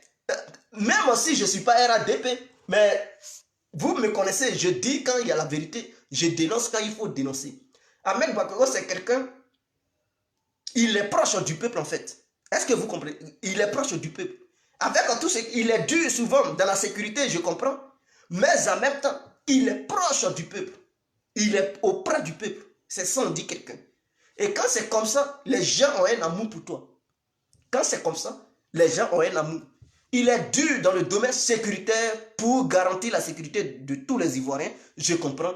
Mais en même temps, en dehors de ça, si tu le prends à côté, pour lui expliquer ta situation, il te comprend. C'est quelqu'un qui écoute, qui comprend et qui mène des actions pour truc. Mais un Gon Coulibaly, il est très méchant ce monsieur. Il est avare, il est irrespectueux. Il respecte Draman. En dehors de lui, il pense que c'est Ouattara seulement qui est le seul Ivoirien. En dehors de Draman, il ne connaît aucun autre Ivoirien. Il est méchant sur tout le monde. Avec un individu pareil, ça ne peut pas marcher en Côte d'Ivoire. Nous ne voulons pas des gens qui méprisent le peuple ivoirien. Nous voulons des gens qui prennent en communion avec le peuple ivoirien, qui sont toujours avec le peuple, parmi le peuple et dans le peuple. C'est des gens comme ça que les Ivoiriens aimeraient voir. Et Ahmed Bakayoko, il ne va pas venir au pouvoir pour jouer. Il va travailler. Il ne va pas venir au pouvoir pour jouer. Non, il va travailler. Et même, ça va permettre aux artistes du monde entier de venir en Côte d'Ivoire. Ça va être une place tournante parce que une fois au pouvoir, les gens viendront. Ils vont dire le président Ahmed Bakayoko. Ça va faire. Et tous les artistes de l'Afrique, ils viendront en Côte d'Ivoire. Ils viendront en Côte d'Ivoire. Donc, la Côte d'Ivoire va devenir un lieu de tourisme. Les gens vont venir faire des concerts. Ils vont, à tout cas, il y aura des gens qui vont venir. Des gens qui vont venir. Des opérateurs aussi économiques qui ont confiance en Ahmed Bakayoko, ils viendront. Mais qui connaît Gon Coulibaly à l'international? Qui le connaît même? Même au sein même de l'Afrique, il n'est même pas bien connu. Souvent, c'est Ahmed Bakayoko qui représente Alassane Ouattara quand il y a certaines conférences internationales. Si Kambra Deka ne va pas, c'est Ahmed Bakayoko qui va. Pourquoi il laisse un tel individu qui a déjà participé à des conférences internationales au nom du président, en représentant le président de la République de Côte d'Ivoire? Donc, il a une certaine expertise. Il le laisse et il prend un soulard. Excusez-moi, mais c'est un soulard. Il prend quelqu'un qui se remplit de capalo matin, midi, soir, qui a des problèmes respiratoires et qui a des problèmes de se tenir sur ses jambes. Et un tel individu, on dit non, tu es candidat. Est-ce que Draman est sérieux? Mais il ne fait que vilipender les militants du RADP. C'est-à-dire, il n'a pas consulté les militants. S'il était sincère, honnête, il allait dire, bon, entre Bakayoko et Gon Coulibaly, je fais un référendum au sein du parti. Et il demande l'avis du parti de voter le futur candidat du RADP. Et les militants allaient voter, ils allaient faire des choix entre Gon et Ahmed Bakayoko. Donc, dans ce cas, si les militants décidaient de choisir Gon comme candidat, en ce moment-là, personne n'allait contester. Ils allaient dire, bon, c'est le choix des militants. Mais ils ne consultent pas. Donc, non seulement il applique la dictature au sein de son propre parti, il a consulté qui? Est-ce qu'il a consulté les militants et les autres cadres du RADP? Mais la démocratie dit que chacun n'a qu'à être candidat au sein du parti, autour d'un référendum, ou bien autour d'une vote. Pour les militants des partis, de ce parti-là, ils vont voter. Donc, lui qui va gagner plus de voix, c'est lui qui va être candidat parce que c'est à ce dernier-là, les militants auraient eu confiance à lui. Donc, ça allait permettre aux gens de ne pas déserter. Les Amontans n'allaient pas déserter. Comment il s'appelle? L'autre. Tous ceux-là, ils n'allaient pas déserter parce qu'ils allaient poser leur candidature. Maintenant, au cours de cette candidature, s'ils ont été battus, mais si tu as été battu, tu ne peux plus démissionner parce que c'est que les militants ne t'aiment pas, ils ne veulent pas que tu sois leur candidat. Donc, sur quoi tu vas te baser pour dire ils ont nommé l'autre? Non, ce n'est plus le président de la République qui aurait nommé qui que ce soit, mais ce sont les militants qui auraient décidé de nommer tel individu comme leur candidat. Donc du coup, tu ne pourras plus démissionner. Des gens ne vont pas déserter. Et c'est ça qu'on appelle la bonne politique.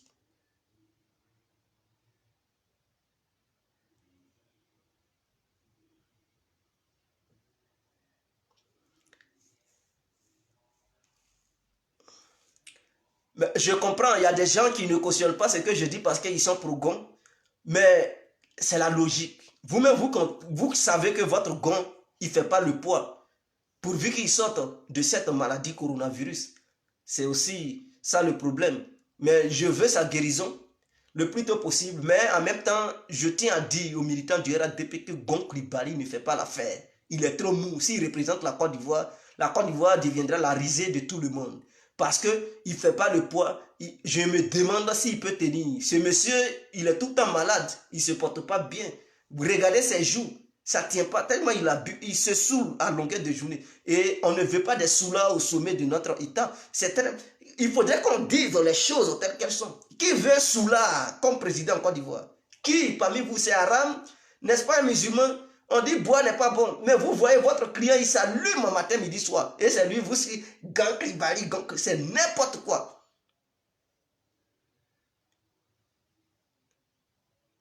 AGC, on l'appelle AGC, Amadou Gon Coulibaly. Il s'appelle AGC.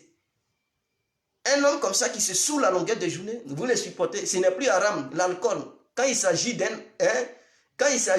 alcoolo, quand il s'agit d'un candidat alcoolo, là c'est normal. Mais quand vos enfants s'en vont boire, vous les chicotez. Mais vous faites 2 poids 2 mesures. Tu te dis musulman.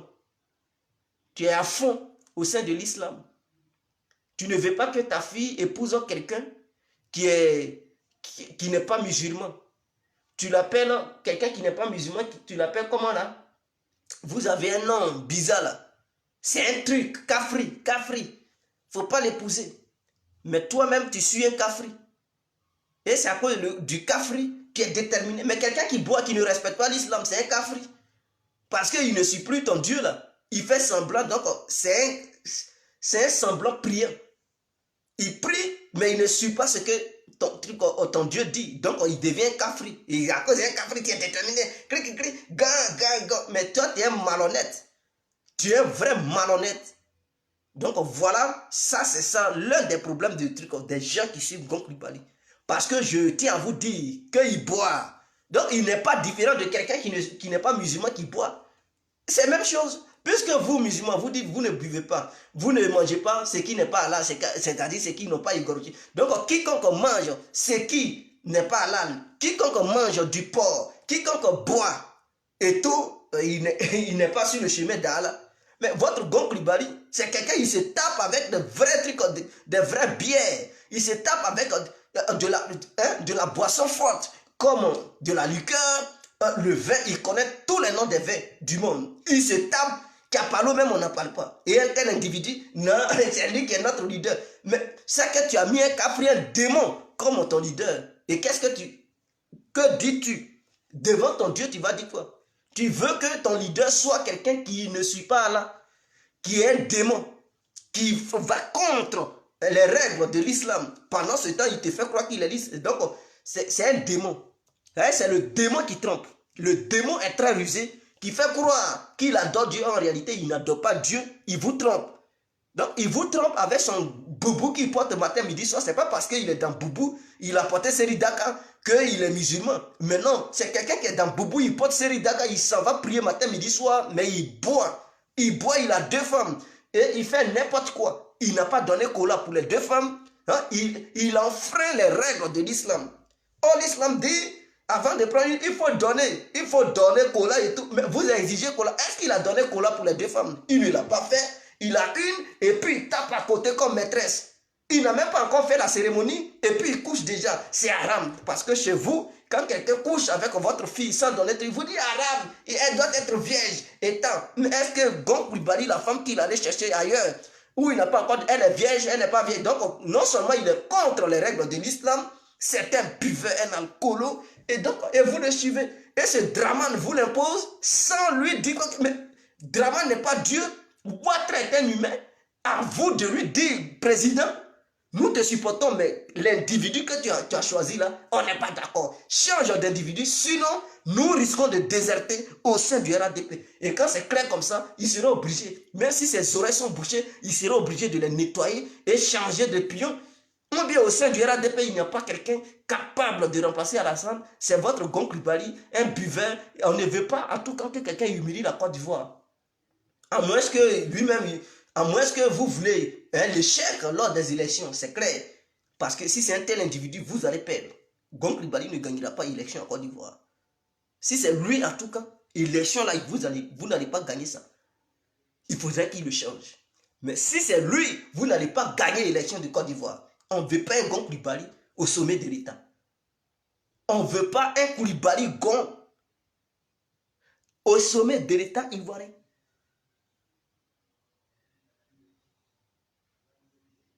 Il a été dans le gouvernement, ça fait longtemps, et puis quoi? Sa place, il est ministre, on comprend. Mais ce n'est pas parce qu'il a été ministre qu'il va gouverner le pays. Ce n'est pas parce qu'il a été ministre qu'il va gouverner le pays. C'est n'importe quoi ça.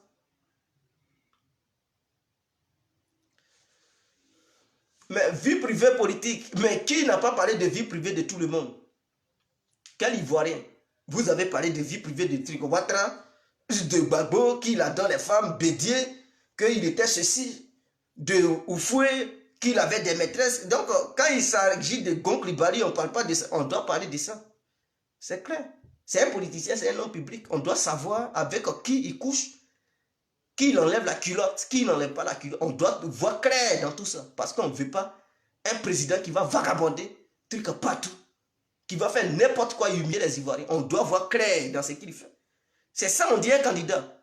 En Europe, ici, avant d'être en fouille dans ta vie privée, qu'est-ce que tu as fait, qu'est-ce que tu n'as pas fait? Vous pensez qu'en Afrique, vous refusez de fouiller dans la vie privée des gens. Ici, on fouille dans la vie privée. Si on voit que dans ton passé, tu avais fait tant, automatiquement, on dit non, il a fait tant, on ne peut pas l'accepter. On fouille dans la vie privée. Ils s'en vont fouiller dans ta vie privée. Ils mènent des enquêtes sur toi, ta propre famille. Qu'est-ce que tu as fait?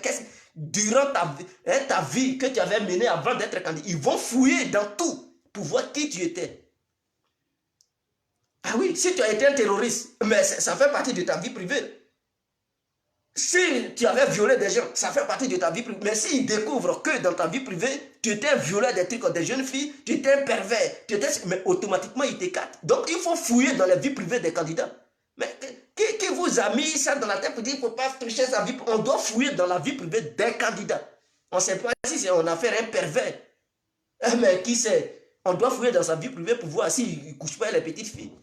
On doit fouiller dans sa vie privée. Est-ce qu'il légalise les mariages de la manière l'islam le demande?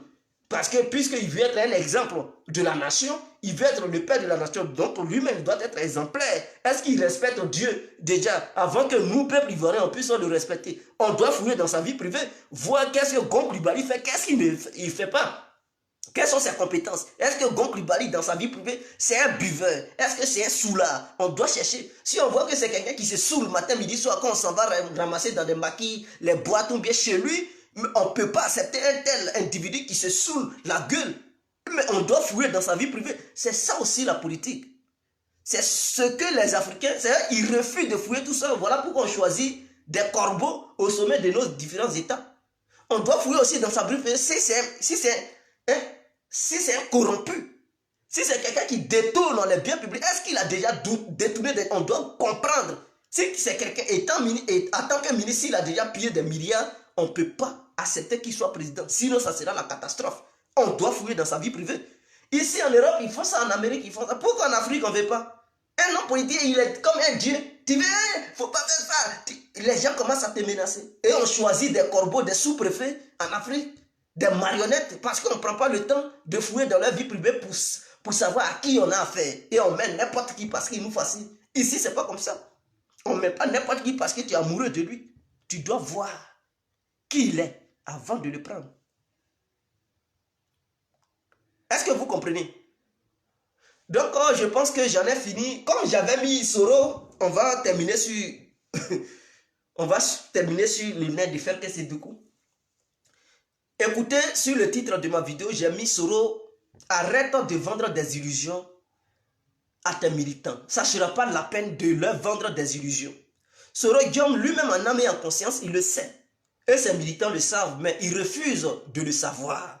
Et ils refusent de voir que la réalité est ainsi. Pourquoi je le dis? Excusez-moi, je le dis parce que Soro Guillaume, il rêve jusqu'à présent que lui, Soro Guillaume, il va rentrer en Côte d'Ivoire pour être candidat aux élections présidentielles. Ce qui est un rêve.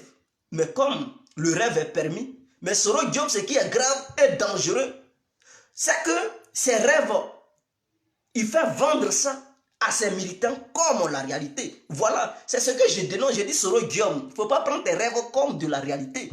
Toi-même, tu sais que tu ne vas pas être candidat. Dis à tes militants, dis à tes vidéomans que moi, Guillaume Soro, je ne serai pas candidat parce que quand je vois la situation politique, je suis incapable de me retrouver sur le territoire ivoirien et que l'organisation qui va organiser les élections, qui va accepter la candidature de chaque candidat, ne va pas accepter de maintenir ma candidature. Et si Soro Guillaume tu poses ta candidature et que cette organisation ou bien cet organisme rejette ta candidature, tu ne pourras pas être candidat. Et toi-même tu le sais. Tu sais que ta candidature ne sera pas maintenue aux élections présidentielles de Côte d'Ivoire. Tu vas envoyer ça, ils vont refuser ça.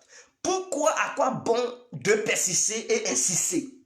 Pourquoi ne dit-il pas, pourquoi ne dis-tu pas à tes militants d'arrêter de penser que tu es candidat? Dis-leur la vérité. Chers militants, pro Soro, je tiens à vous dire que Guillaume Soro n'est pas candidat en 2020. Il n'est pas candidat, il ne sera pas candidat. S'il veut être candidat, qu'il attende au moins en 2025. Donc, il sera au moins candidat en 2025, mais pour le moment, en 2020, il ne sera pas candidat aux élections présidentielles de Côte d'Ivoire. Tout ce que Soro Guillaume va faire et que vous devez faire, il n'y a qu'une seule solution. C'est-à-dire, vous avez le choix de soutenir un candidat. Apportez votre soutien à un autre candidat opposé au candidat du RADP. C'est tout ce que vous pouvez faire. Mais pensez jusqu'à présent, dans vos têtes, que votre leader Guillaume Soro serait aussi un participant lors des élections de 2020. C'est une illusion. C'est un rêve vendu envers vos familles et vous-même que votre leader, il envoie. Il met sur le marché. Donc, c'est du mensonge. Soro Guillaume n'est pas candidat. Et je l'affirme aujourd'hui. Je tiens à vous dire, disparaissez sur les réseaux sociaux. Ne soyez pas candidat. Ne pensez pas que Soro Guillaume sera candidat. Non, il n'est pas candidat. Donc, dans vos propos, revoyez vos propos. Quand vous critiquez, vous vous exhibez, vous criez haut et fort. Sachez que Guillaume Soro n'est pas candidat. Et donc, les postes pour lesquels vous étiez là rêvé pour dire je vais être ministre, je vais être conseiller de Guillaume Soro, ce sont des postes qui seront de nuls et de non avenus. Et donc, vous n'allez jamais voir ces postes si ce n'est qu'en 2025. Et ce n'est pas garanti qu'en 2025, lui, Soro Guillaume, il puisse prendre le pouvoir. Parce qu'en 2025, il aura des nouveaux candidats puissants que Guillaume Soro. Est-ce que vous le comprenez au moins? Donc, Soro Guillaume ne pourra pas prendre le pouvoir en 2020 puisqu'il est déjà écarté par rapport à ses coups lugubres, à ses coups noirs qu'il préparait dans le but de verser encore le sang ivoirien. Il ne pourra pas être candidat aux élections présidentielles. On ne veut pas des bandits. Nous ne pouvons pas. C'est pour ça que j'ai dit, il faut fouiller dans la vie privée des gens. Mais beaucoup me rejoignent.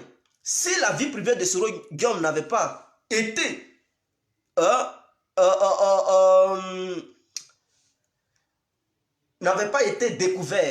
découverte plutôt. Si sa vie privée n'avait pas été découverte, si on ne lui avait pas mis sous écoute pour voir ce qu'il faisait dans sa vie privée, c'est ça aussi l'objectif. Quand tu mets quelqu'un sous écoute pour voir ce qu'il fait dans l'obscurité, c'est que tu t'intéresses à sa vie privée.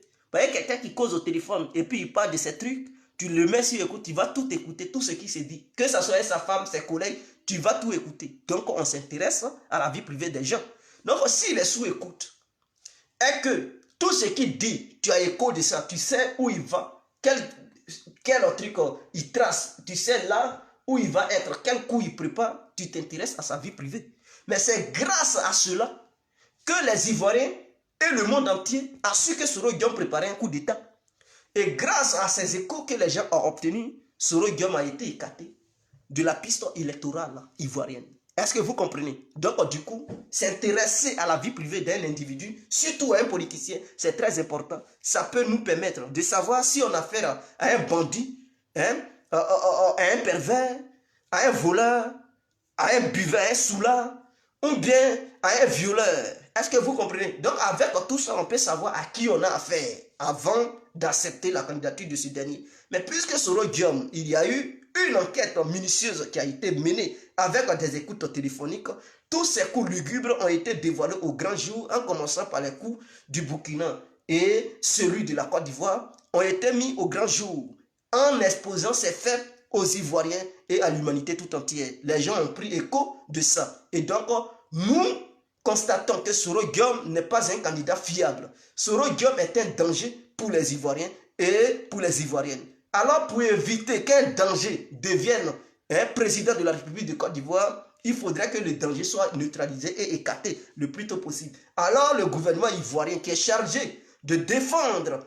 les Ivoiriens et maintenir la sécurité de la Côte d'Ivoire dans l'ensemble, sur l'ensemble du territoire ivoirien, a décidé et a trouvé bon d'écarter ce danger qui venait du côté de Guillaume Soro. Ce danger que lui-même Soro Guillaume représentait, il fallait éloigner ce danger des frontières ivoiriennes et même du territoire africain. Et les petits dangers qui se trouvaient sur le territoire ivoirien, il fallait les neutraliser pour enfermer ces dangers. Donc ces dangers ont été enfermés entre quatre murs.